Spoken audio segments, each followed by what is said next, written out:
আসসালামু আলাইকুম বন্ধুরা, 2024 সালে পুলিশ কনস্টেবলের যে নতুন নিয়োগ বিজ্ঞপ্তিটি প্রকাশ করা হয়েছে। সো আপনারা স্ক্রিনে যে নিয়োগ বিজ্ঞপ্তিটি দেখতে পাচ্ছেন, সো এই নিয়োগ বিজ্ঞপ্তিতে যারা অনলাইনে আবেদন করবেন, সো এই নিয়োগ বিজ্ঞপ্তির কিন্তু অনলাইনে আবেদন শুরু হবে 1 অক্টোবর 2024 এবং অনলাইনে আবেদন শেষ হবে 15 অক্টোবর 2024। সো এখানে অনলাইনে আবেদন করার জন্য আপনাদের কী কাগজপত্রের প্রয়োজন হবে সেই বিষয় সম্পর্কে বিস্তারিত থাকছে এই ভিডিওতে। সো ভিডিওটি ধৈর্য সহকারে দেখলে আশা করি বুঝতে পারবেন। সো চলুন কথা না বাড়িয়ে ভিডিওটি শুরু করা যাক।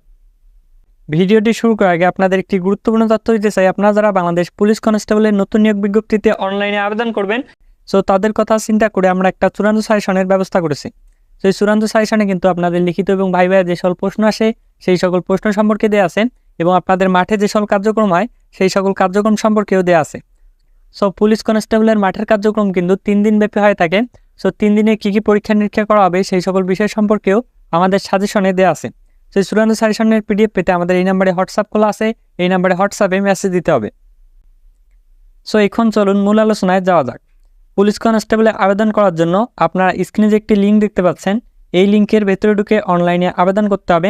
আমি লিঙ্কটি ডেসক্রিপশন বক্সে দিয়ে দিব, অথবা আপনারা চাইলে এই লিঙ্কটি গুগল অথবা ক্রোম ব্রাউজারে গিয়ে টাইপ করার পর সার্চ অপশনে ক্লিক করলে আপনাদের সামনে যে ওয়েবসাইটটি আসবে সেই ওয়েবসাইটের ভিতরে ঢুকে অনলাইনে আবেদন করতে পারবেন। তো আবেদন করার জন্য আপনাদের কিছু গুরুত্বপূর্ণ কাগজপত্র সঙ্গে রাখতে হবে। এর মধ্যে প্রথমেই রয়েছে আপনাদের জন্ম নিবন্ধন কার্ড অথবা এনআইডি কার্ড। তো যাদের এনআইডি কার্ড নেই তারা কিন্তু জন্ম নিবন্ধন কার্ড দিয়ে অনলাইনে আবেদন করতে পারবেন। এরপর যে কাগজটির প্রয়োজন হবে সেটি হলো আপনার এসএসসির এডমিট কার্ড। তো যাদের এসএসসির এডমিট কার্ড নেই তারা কিন্তু এসএসসির মার্কশিট দিয়ে অনলাইনে আবেদন করতে পারবেন। তো যাদের এসএসসির মার্কশিটও নেই তারা কিন্তু এসএসসির সার্টিফিকেট দিয়ে অনলাইনে আবেদন করতে পারবেন। এরপর যে কাগজটির প্রয়োজন হবে সেটি হলো আপনাদের বাবা মায়ের এনআইডি কার্ড। এরপর প্রয়োজন হবে আপনাদের সদ্য তোলা পাসপোর্ট সাইজের 1 কপি রঙিন ছবি।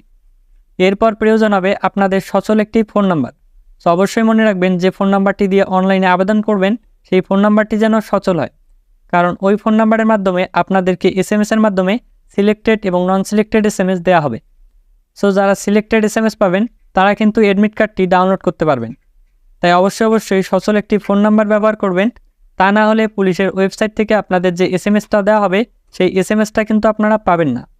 আর নন সিলেক্টেড এসএমএস কেন আসে এই বিষয় সম্পর্কে বিস্তারিত নতুন করে আরেকটি ভিডিও তৈরি করব। সো এখানে যদি আলোচনা করতে যাই তাহলে ভিডিওটি অনেক বড় হয়ে যাবে। সো ভিডিওটি এ পর্যন্তই। ভিডিওটি যদি ভালো লেগে থাকে তাহলে অবশ্যই লাইক দিবেন, আর অবশ্যই আমাদের চ্যানেলটি সাবস্ক্রাইব করে আমাদের সঙ্গেই থাকবেন। এখানে প্রতিনিয়ত সরকারি চাকরি নিয়োগ বিজ্ঞপ্তি এবং ডিফেন্সের চাকরি নিয়োগ বিজ্ঞপ্তি সম্পর্কে ভিডিও আপলোড করা হয়। আর যদি কোথাও না বুঝে থাকেন অবশ্যই কমেন্ট বক্সে জানাবেন, আমি অবশ্যই কমেন্টে রিপ্লাই দেব। সো ধন্যবাদ সবাইকে, ভালো থাকবেন, সুস্থ থাকবেন, সবার জন্য শুভকামনা রইল।